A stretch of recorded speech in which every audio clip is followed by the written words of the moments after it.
thank you very much, everyone, for your patience while we got ourselves organised to start today's webinar session. I do apologise. We're 2 or 3 minutes behind schedule. However, a very warm welcome to you in a sunny day here in Queensland, and for Thomas, I think a bit of a relieving week of an easing of restrictions. Yep. Today, we will be covering cloud-to-cloud backup and archiving for Microsoft 365 with the tagline that Microsoft won't do it for you, with myself sitting in the background and Thomas providing some insight from Barracuda Networks today. Before we get too far into the meat of it and I transition over to Thomas, a little bit of housekeeping. Chat tabs open, please. If you've got any questions or you've got technical difficulties on the session today, please do pop them out. We've got Andrew sitting here moderating in the background. He'll help handle any of those items for us.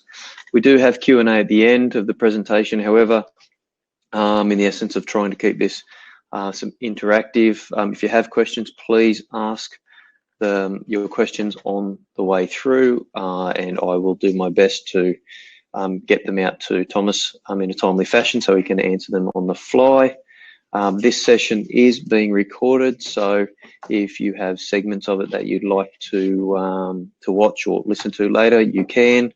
For those of you who have registered who are unable to make today's session, the link will be emailed to you so you can watch the session after that. Without any further ado, I'll hand over to Thomas and put myself in the background. Very warm welcome to you, Thomas. Thank you very much.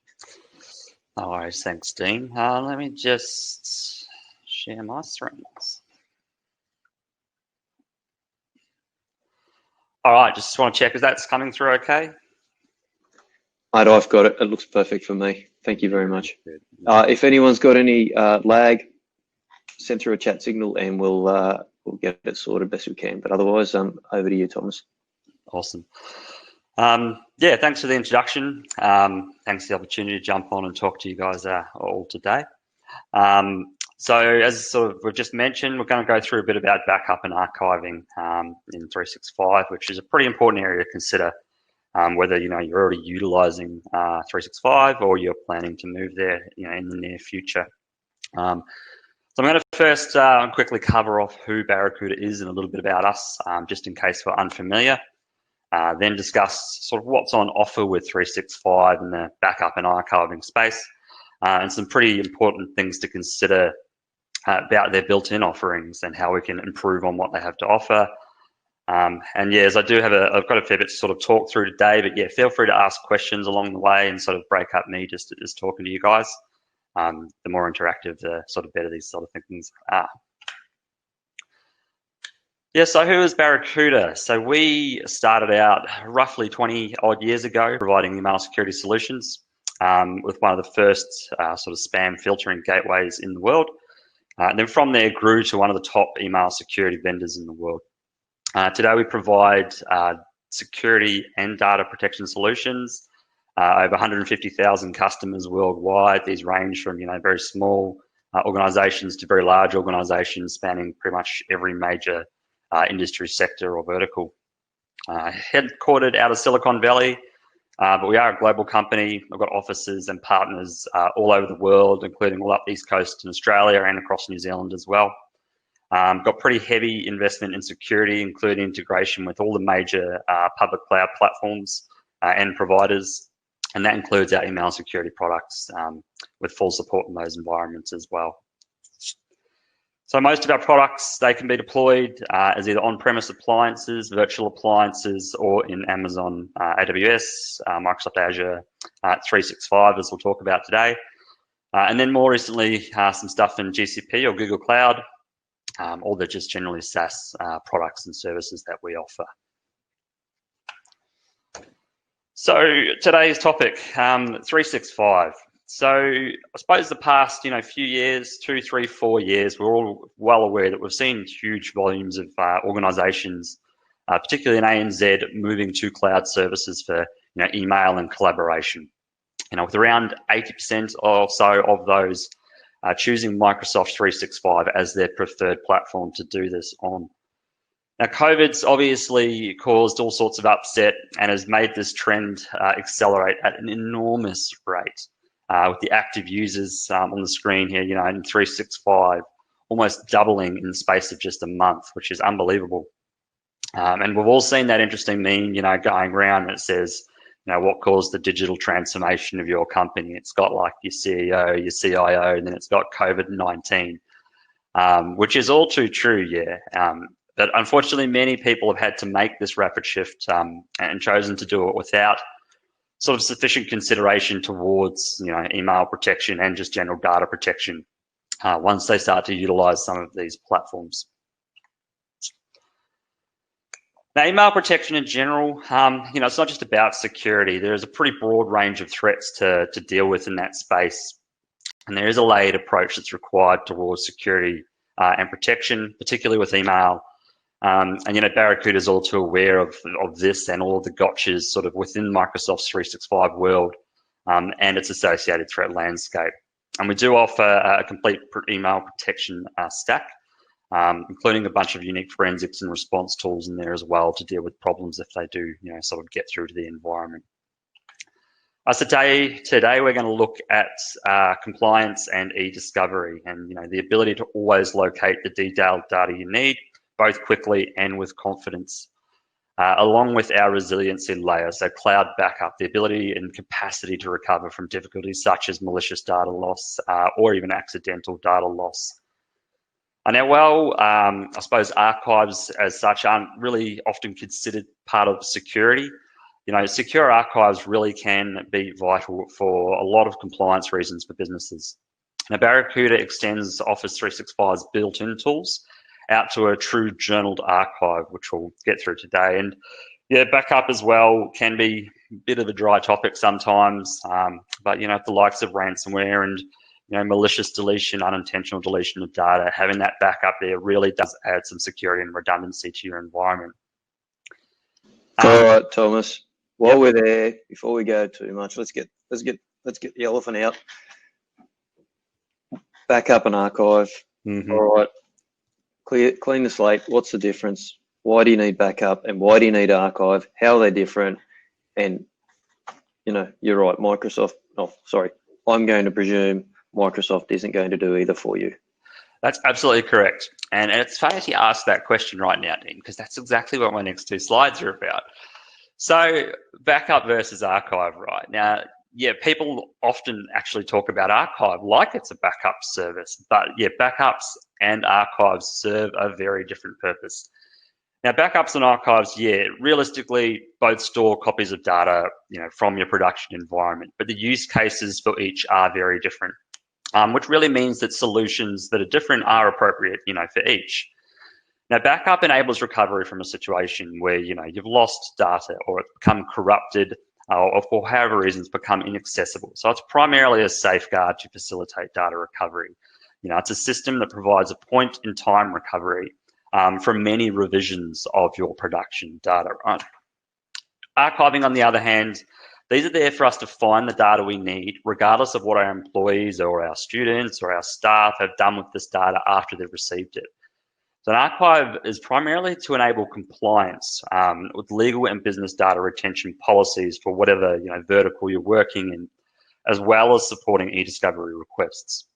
Now, an archive preserves a single copy in a secure, immutable storage for a finite time period and provides ongoing end-user access to that historical business information and communication trails. So similar to backups, archiving should still be held in a separate location or a separate platform where it cannot actually be impacted by problems with your primary production services. So they are quite different, and I'll go through the caveats and changes and things around each different approach and why they need to be separate and sort of how that looks inside 365. So firstly, let's talk about backups, particularly in 365. So surely, Microsoft has this covered, right? But the answer is no, not really. And it's really common that people assume when they move to a SaaS platform or a cloud platform like 365 that, they've got all this done for you. But majority of the time, that's actually not the case. Most SaaS platforms, be it 365 or other, have no actual backup systems involved.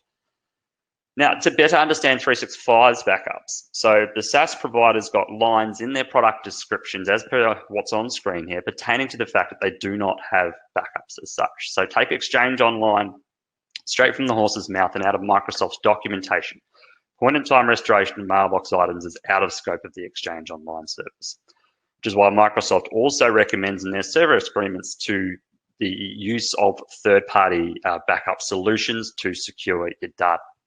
So Microsoft and most SaaS services, right, they've got serious infrastructure redundancies. The chances of Microsoft losing the data that's in place currently is certainly unlikely. The likelihood of a user accidentally deleting it or a malicious actor deleting it or encrypting it is far, far more likely.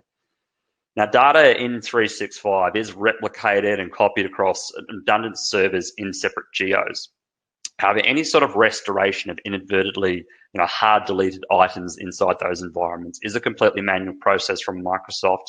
It takes a number of days, it has a very limited recovery window, and has no guarantee to be successful, and purely depends on lag between replications between sites.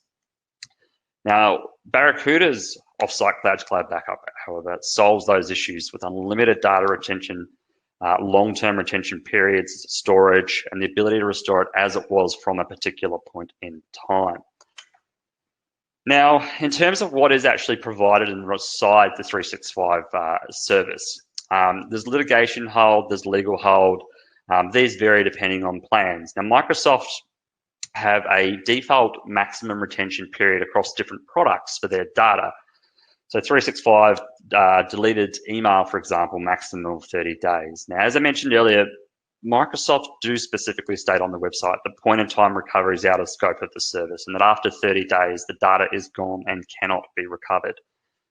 Now, Exchange Online by default actually allows you to undelete for 14 days. You have to extend this out to the 30 days to get that time period. And unless you've done that in the product, you've only got 14 days once email is deleted. The OneDrive has a recycle bin, and that can effectively undelete items or get them to be recovered for up to 93 days. SharePoint Online is the same as OneDrive, recycle bin of 93 days. There's also an additional 14 days, which Microsoft says on top of that, they may be able to do a manual recovery of a site. But in that limited recovery window, it's only a complete restore of an entire SharePoint site, which means that the data added after that backup was restored is completely overwritten. But there is a big catch to some of this, right? So if you read through the Microsoft documentation for the service, it states that inside that 93 days, if the recycle bin reaches its size quota, which it has, or it's full, it automatically starts deleting all of the items in there after just 3 days. Or if an administrator empties the OneDrive and SharePoint recycle bins, there's little to zero recovery options for data inside the platform. And many organizations using 365 are simply unaware of these limitations, right? Now, many customers really may not understand that they even need a backup. Data shows that the biggest obstacle with these services is misunderstanding what Microsoft actually offers. Now, the services of a survey of businesses already in 365 showed that 40% had no backup, nor did they believe they needed one, and actually believed that Office 365 did do all this for them. Now, when we look at, I suppose, what we consider to be backup, it's effectively a second copy of all your data in a different location, stored on a different platform. Now, there's a widely referred to backup rule of thumb, which you'll find with just about every backup vendor, which states 3 copies of data in 2 different locations with at least 1 off-site copy. Now, some will probably argue with me around this if they know the service, but I'll say that Microsoft somewhat takes care of one of those copies with its inbuilt geo redundancies. So as far as I'm concerned, for 365, we really should be aiming for at least a minimum of 1 complete separate copy on a different platform, which is considered off-site to the primary production data. Barracuda's cloud-to-cloud backup service, again, is able to actually do that all for you. Now, if we look at data loss, So firstly, malicious data loss in 365. Now, in recent years, we saw the emergence of ransomware variants, which have gained the name ransom cloud. Now, this is such that they encrypt your cloud data. Now, this is via either a usual method of gaining access to your cloud mailbox with a well-crafted phishing email or similar, or via an encryption agent on your workstation, which runs while Microsoft Outlook's open and connected to your mailbox, or OneDrive's connected to your OneDrive files. There's also a really good video demonstration on the internet of an Office 365 mailbox getting all of its emails encrypted via something called an OAuth token, which provides a direct access to a business's Microsoft tenant without having to get access to Outlook or someone's PC or similar. Now, Microsoft, sort of in the top right of the screen here, does actually publish documentation about recovering from a ransom cloud or ransomware attack inside Microsoft 365. And it states that in step 1, verify your offline backups and recover the encrypted data from there. Now, this is referring to third-party offline backups because Microsoft themselves don't offer online backups. So again, Microsoft is urging people to use third-party backup services to secure their data and get access back to it.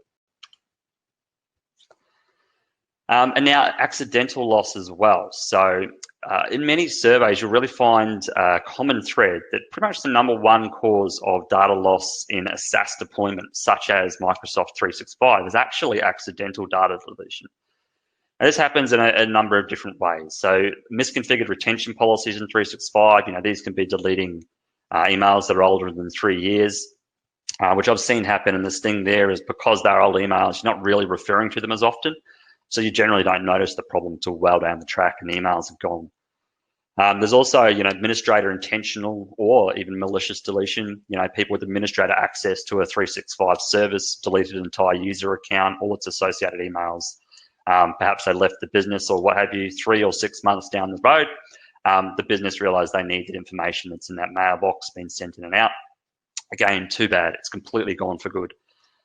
There's also the case of corrupted data as well. Now, this is way more common than people think. I was recently working with a customer of ours who moved into 365. A few months down the track, we encountered huge amounts of corrupt data in their environment, and we have just closed off a 3-month-long running case with Microsoft support, going through their mailboxes, deleting mail that was completely inaccessible. It had been corrupted somehow. And it's gone now. We can't get it back. We had no backups, or they had no backups before they came to us, which is sort of why they came to us, is to start finding a way to secure their data. So it is actually common inside 365 and these SaaS services to encounter corrupt data. And the thing is, it may still be, in 365, you may still have your email in the mailbox, but a particular, email became corrupt in there. And yes, Office 365 has replicated it to multiple copies to different geos, but you just end up with, corrupted email in 3 different locations. It's not securing you against that. And then obviously, good old disgruntled employees, which we still come across, who decide for whatever reason they're going to delete their whole mailbox, before they leave the company because they're annoyed, or even someone with admin access has gone in there and deleted if need be. So these are sort of the most common ways we see that occurring. Now, we're at Barracuda, as I sort of mentioned earlier, we're well aware of a lot of the shortfalls and gotchas within 365 and the fact that they don't actually have backup. And we have built our cloud-to-cloud backup service to overcome all these. Now, our cloud-to-cloud backup is a SaaS solution, a true SaaS solution. The way it's deployed prior to SaaS solution, it means that it's very quick and easy. Effectively, in less than 10 minutes, you can get the whole product up and running.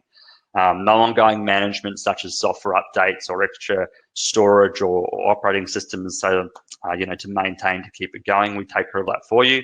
Storage is in our secure cloud, and that CCB offers unlimited storage as well and retention. There's no cost around storing any amount of data in there.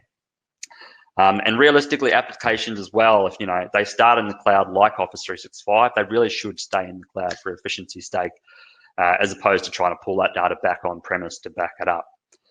Now, CCB protects the key areas of Office 365, so Exchange, Online, OneDrive, SharePoint, Groups, and Teams. So if you lose a single file or an entire instance, a whole mailbox, CCB can get you back up and running really quickly. We just pump all that data straight back into your tenant if need be. Now, all that data that we do select for backup, that's replicated directly out of Microsoft directly into our secure storage. So it has no actual end impact on a tenant or environment when we're doing it.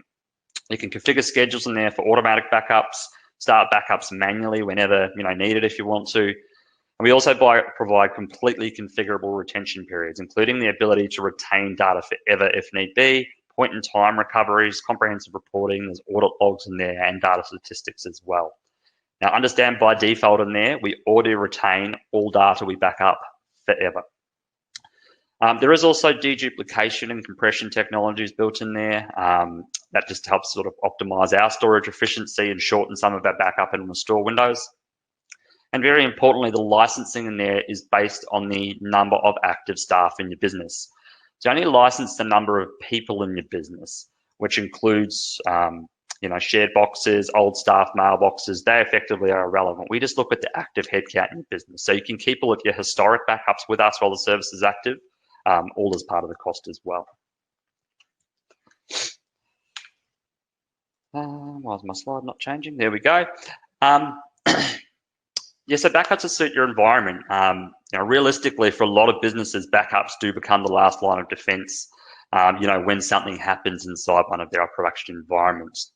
You do really need to ensure that they are actually set up in the right way, for your particular business's needs. And then if you do that, you are going to make sure, obviously, you can get that information if something does go wrong. If you have a cybersecurity incident of some sort, it's able to be restored as quickly as possible. And it is often I actually come across, companies who feel they've got adequate coverage from backups. And while they may have a second copy of data somewhere, they've sort of failed to look at the amount of time it takes to get that data back into a production system in order to get staff working again, which is where, your costs really disappear. So when you are implementing backups, you do need to take into consideration a bit of business continuity there as well. Backups, if they're hard to access, they're really not much help either, which is why we do give you a really simple backup interface to work with. So you can restore files down locally. You can shoot them straight back into Office 365, quickly if need be. And then similarly, trying to restore data back into a 365 cloud from a backup that's on premise, again, causes all sorts of headaches when it actually comes to the matter of doing the task. So, Thomas, yeah, I just had a couple of questions just come through. So as long as the subscription is active, then Barracuda will supply the target storage for the backup. Is that right? Yep, correct. So the target storage is all included. So all you need to do is subscribe for how many people you've got in your business. All of the storage costs are included. Storage is completely unlimited and completely, in terms of data transfer, there's no limits on that either. So it's all included in the cost. So if you choose to have, whatever it may be, 50 staff in your business license, you can back up as much data as you want. And as long as you're paying for the service, you can retain it forever in our product. Okay, and if you have a change in business conditions or what have you, and you need to export that data, as long as you've got an active subscription, you can then, because I can see here unlimited transfer, you can then export that data should conditions necessitate that you need to as well. Yeah, absolutely. Depending on what the requirements are, you can go to a particular point in time and pull all that data back out if need be. Okay, that's awesome. And one extra question there before I let you move on is the recovery process self-service? I.e., if I'm just a user, do I need to use an administrator to recover my own emails that I may have deleted, or can I self-service anything? So the backup product itself is, from an administrative perspective, it's generally run by an IT team. And where you want to look at the approach of self-service email recovery, that's exactly where archiving comes into the picture. So I'll cover that off in a little bit when I talk about archiving, but the archiving product is intended to allow an end staff member to self-service and find emails that they've lost. That's what the product does. So I'll show you that shortly. Awesome. Now, just finishing off just generally about backups in your environment before I do move on to some archiving stuff. Obviously, make sure you got daily backups in there of both your new and your changed data. Do go out of your way to test the backups regularly. Keep them for at least 3 months or longer. If you don't particularly have an industry requirement, minimum of 3 months you should be storing inside your systems. Your backup systems obviously should be detached from your primary system. So if anything happens, you get a compromised 365 tenant, they can't get to your backup data and do anything to that either in that process. And yeah, so obviously we do solve all those issues for you. No data transfer fees, as I've mentioned, no limits, unlimited storage, ability to restore at any time from a completely separate, secure cloud-based repository. And where is that cloud-based repository? Cloud-based repository is in Australia. So all of our essentials products, be it the archiving, the email security, the backup products, all sit in Sydney. Unless you want them to be in another geo. I mean, generally speaking, we've got other geos in the US and UK and things like that. We often see customers in New Zealand preferring to use the US tenant. Otherwise, the UK has got some fairly heavy data privacy laws over there, so some people choose to put it over there instead. Okay. But if you want it all as part of a data sovereignty requirement where you have to keep medical records and the like within Australia, we can put it all in a data center on shore as well if need be. Perfect. Thanks, mate. No worries. So what about archiving, as we sort of started to get onto before? Now, many of you on here will be well sort of aware of the Microsoft 365 plans, whether they're on a corporate plan, the educational plans, all different size limits. You go to the more expensive plans and they put in what they call unlimited archiving. So once again, with the previous discussions around backup, now Microsoft's got this covered from a basic level. And with Microsoft 365, being an extreme scale service, there is limitations to what they can actually offer.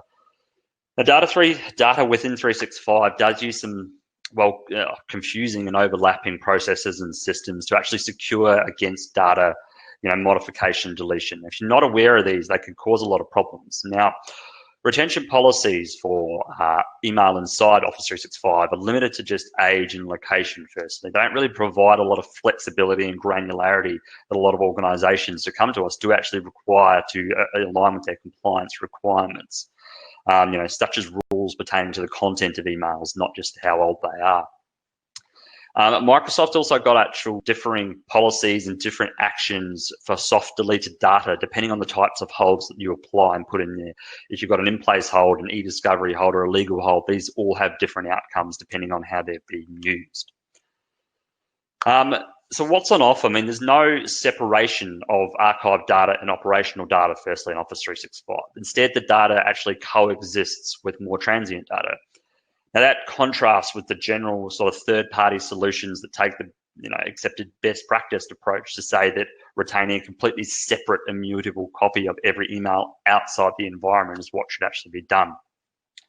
It's also important to note that archiving compliance features, as I mentioned as well, do require more expensive or upper plans or additional add-ons to get the better use of them. Now, the business plans as well, if you look through them, do have limits on their archives in terms of size, which as far as we're concerned, somewhat defeats the purpose of an archive. You should be able to put whatever you need in there. So retention policies, sort of as I touched on, they have this interesting sort of complex process around multiple folders and securing of email when it comes to modification or deletion. So if a mailbox is placed on a hold of some sort, be it a litigation hold, or I think they call it in-place hold for some of the older tenants, that's now sort of redundant. If you go and remove or modify email, it ends up inside some subfolders, which are the discovery hold folder and the versions hold subfolder, which are within another folder called a recoverable items folder inside a mailbox, which is hidden. Now, these live inside your inbox and your archive mailbox in 365. And what it effectively means is that you get original copies of emails spread across multiple folders with multiple versions of the same email within an inbox, which gets a bit confusing from a compliance perspective. It's not actually that easy to demonstrate and show that you're retaining the correct, accurate copy of a communication trail through email for a business with mail that's sent and received. Those in-place holds do actually need to be manually configured and applied, per mailbox. So you need to be applying mailbox holds, particularly to new mailboxes as they're created over time. And if you get to have someone managing this and set up holds and ensure they're applied, you may end up accidentally creating mailboxes, but forgetting to turn on, litigation holds and stuff on them to keep that mail from being deleted. You do also need to pay for licenses for old staff or inactive users to hold their data. So you can imagine if you've got compliance for 7 years for health records, you may end up paying a lot over time for all of those extra inactive user licenses and archive mailboxes to hold that data inside 365. So with the archiving and the litigation holds inside 365, there's some really unusual sort of catches to that. So 365 uses something called an auto-expanding archive to provide their, quote-unquote, unlimited archiving. So they automatically expand and allocate storage for an in-place archive as it's needed in 10 gig chunks, which are different to stored in a different storage cluster to the main mailbox, and it creates a folder inside your in-place archive mailbox with a different name. Now, this auto-expanding storage causes all sorts of weird problems, but it's understandable, as I sort of talked about before, with such an extreme scale, environment, one of the biggest productivity platforms in the world. They're going to need to utilize different systems to deal with this massive amount of data that they store. So here's some stuff to consider, though, if you are trying to use 365, Outlook or Outlook on the web to actually access messages inside one of these auto-expanding archives. Now, you can access any folder in your in-place archive mailbox, including ones that are moved into an auto-expanded storage area, which is great. Now, you can search for items that were moved to an additional storage area only by searching those folders themselves, which is not great. This means that you have to select an archive folder inside your archive mailbox in that folder list, change your search scope to the current folder option to actually search. And then similarly, if you've got a folder in an auto-expanding storage area which contains subfolders, you have to search each subfolder separately, which is crazy from a discovery perspective. An end user trying to find historical emails could spend hours searching each individual folder, but all those auto-expanded storage areas don't get automatically searched. So you can imagine how hard it's going to be just for a staff member to locate data if you're using 365's archives. Now, there is some more weird things. So item counts, the read unread counts, that little blue number in any auto-expanded storage area in an online archive is inaccurate. They're wrong. You can delete items in a subfolder that points to an auto-expanded storage area, but you can't delete the folder itself. Again, sort of inconsistent data there. You could have staff members deleting stuff in the folders as well. Now, this is unless you've obviously activated litigation hold, which makes to a degree, the emails undeletable. So for complete compliance, you must go to one of the upper plans, have in-place archiving turned on, and have full litigation holds that have been manually turned on every single mailbox to ensure compliance. Now, you can't use the recover deleted items feature in Outlook to recover anything that was deleted from an auto-expanded storage area. So again, look at sort of incomplete data. If you disable an in-place archive mailbox, it's hard deleted pretty much for good after the 14-day retention period in Exchange, and you cannot get that data back. If you kind of sort of stack up a lot of this stuff, it becomes quite a complex process to understand and manage and get to the point you can really trust that you have copies of all data inside 365. And you also actually don't need to take my word for it. So all of the stuff I'm talking about now, all these weird caveats, are all listed very clearly in Microsoft's own documentation on one page, which is that one, and the link at the bottom there. So you can read through that, and it talks about all these problems with the way the process runs and how they need to expand storage to provide unlimited archiving if you want to. So how do we sort of improve on that and what we can offer? So we're cloud-to-cloud archiving service. We use a process called journaling to capture a copy of every single email in transit in and out of your Exchange Online service, stored in a completely separate 100% cloud-based archive outside of that production environment. So all the emails that we capture are doing that. We index them all, which provides a really fast and powerful search capability, which you'll find really good and useful when you do need to do sort of in-depth e-discovery requests. All that data that we do store is also geographically distributed across our storage and secured at rest and in transit with encryption if need be. And of course, that data, once it's secured, is strictly isolated from each other in redundant storage to ensure that none of that data can be cross-contaminated or lost in any way. Now, similar to sort of the other products in our Essentials suite, like the cloud-to-cloud backup product we mentioned, there's individual user-level access control in here. There's auditing functions and log trails inside there as well, all managed through a centralized portal. Now that archiving service as well, we don't cover just the emails in transit. We archive everything else from Exchange Online, so attachment, calendars, tasks, contacts, notes, all that sort of stuff as well. The service as well also runs synchronization jobs every day to pull in all historical data from your 365 mailboxes that may already be in there, and also does your complete mailbox folder structure, ensuring that effectively if you had a folder at some point with emails in it, we've also got that folder referenced in our archives with those emails, even if you do delete that down the track.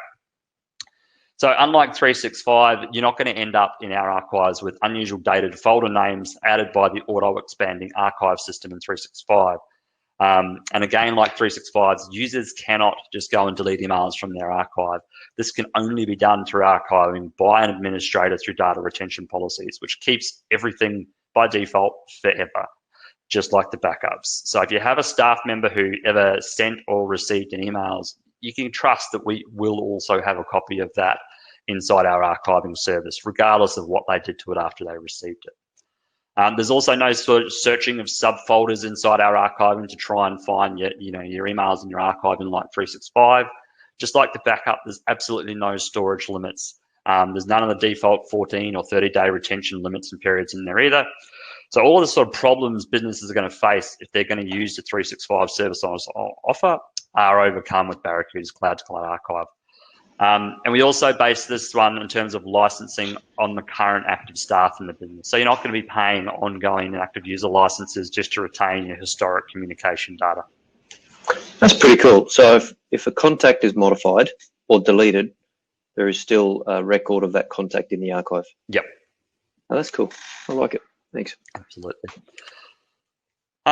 So I touched on a bit earlier about the retention policies and legal hold in 365, which can be quite difficult to sort of manage. So how do we do it? Well, firstly, by default, we keep everything forever. We have no retention, policies in there deleting stuff. It's all turned off. We retain it forever. However, if your industry does have, a specific data retention requirement where you might have to delete data after 5 years or similar, this is actually really easily achieved. Now, our approach effectively in this case is only to really keep what you need and for how long you need it.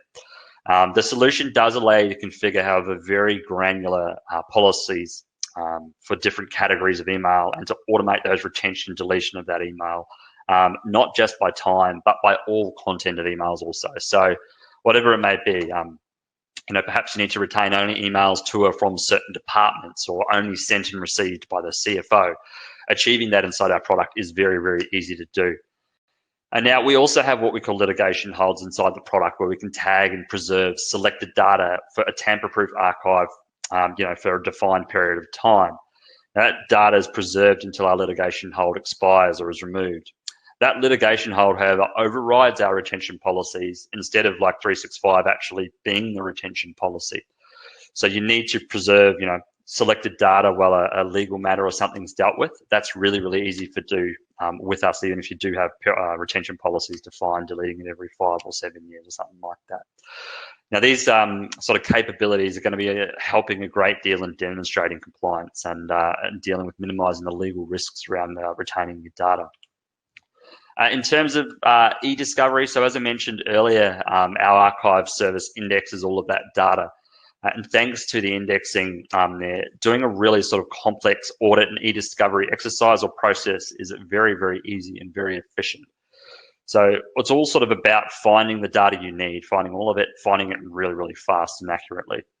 So there's full text search in here across all the messages, all of the attachments, all of the metadata as well.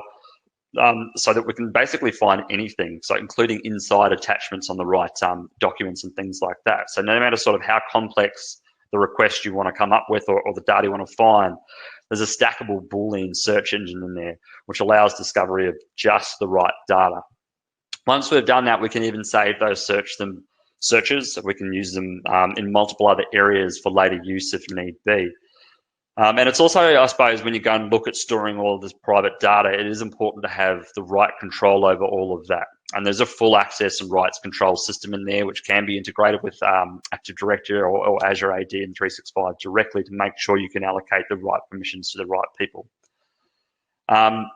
And then you can also tag and export the search results inside the product. So if you need to provide specific access to external auditors or legal firms or the what have you, you have everything in place here to find just the right data and present that out to the right requesting authorities so they can access it, whatever need be. And then sort of finally around archiving, it's not necessarily all about compliance and e-discovery. And this is what you sort of mentioned earlier, Dean, with sort of self-service recovery of email. To a degree, to ensure we've got that productivity in our environment, you do need to provide a seamless access to all of your end users into their own archived data. So how do we achieve this? So there's a number of ways that you can get your staff to pretty much access every single email they've ever sent or received. The first of those is via the same browser, via the web interface. So that web interface, as I sort of talked about before, you get this really comprehensive message management, very powerful search functionality inside there as well. There is also a full Outlook integration with a powerful add-on. Now, this is really good for end users. You can access the archive from the interface that they're most used to. There's minimal need for end user training, and they can effectively get to using the archive straight away using Outlook search. Lastly, there is a standalone application which you can give out to external people if they do need to get into your archive and they don't necessarily already be set up in your 365 system.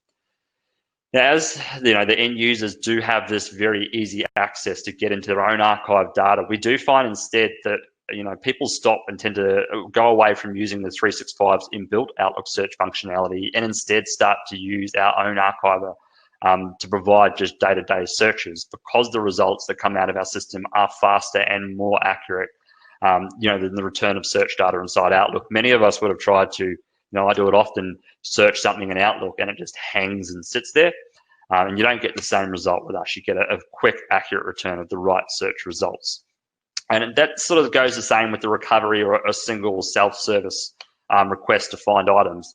We've already captured a copy of the data in the archive, regardless of what the end user's done to it. So if you get a staff member that's missing an email and they want to get that back, instead of having to go to the IT team or the business and say, hey, Dean, I need to log a ticket to have a single item restored from backups into my Exchange system, they can just open up their own archive, search and find the email, open it and directly interact and receive it and deal with it themselves without actually having to go through any sort of other party to get that back. So it does sort of really help with the efficiencies of making that occur if need be. Cool. So that's all the sort of slides I've got to go through today, Dan. Yeah, well, right on time too. I was just about to say you're spot on. I've had a crack at searching on Outlook a few times, and I think 6 months ago I had a full head of black hair, and now it's all grey and missing some as a consequence. You couldn't have said it any clearer about the archiving functionality. Listen, I think you've been quite captivating. I've interjected those questions on the fly, but I do have one that's for myself actually. Before we close out today's session, it was we are scheduled to finish at 10:45, so I'll try to keep my question quite close and succinct. A question that I know people may be asking in their own heads is things like, okay, so if I've got Microsoft already, why would I not just up the plan I'm on? Or why would I use Barracuda when I've got other technologies or other manufacturers that may purport to do similar things? I'll sort of name it out there. You've got the Mimecast and the Proof Points of the world. You may even have your Veeams of the world or Veritas out there. What's the why Barracuda? Yeah, sure. Look, if I could give you a single, there's a lot of responses, but I'll give you one single response, and that is the fact that we do everything in that one product. So if you want to come to us and get your full email protection delivered, that is covering off email security end to end, covering off all of your archiving, covering off all of your backup, we can do that all as a single product, which the other vendors don't do.